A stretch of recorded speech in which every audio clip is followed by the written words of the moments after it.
Étant très conservatrice, je suis d'avis que personne ne devrait se donner en spectacle. C'est pourquoi je n'aime pas les cyclistes de nos jours. Je me rappelle quand les gens sortaient faire du vélo en vêtements de ville. C'était plus chic. Aujourd'hui, on doit tous tolérer de voir des gens saucissonnés dans des ensembles en lycra qui ne laissent aucune place à l'imagination. Personnellement, j'aimerais bien me débarrasser de ces diables à deux roues. Voilà un cycliste que j'apprécie. 1. Il ne porte pas de lycra.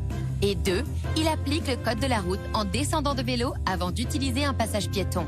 Un vrai héros. Lui, un peu moins.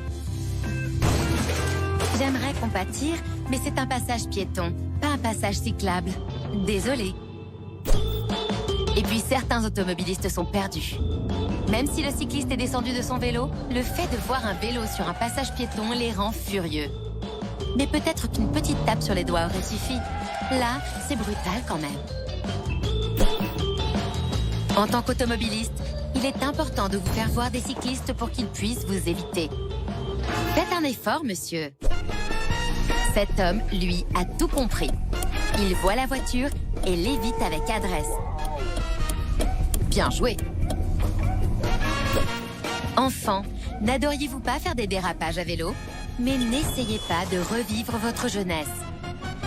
Vous ne pourrez finir que déçu et humilié. Je suis un peu vieux jeu.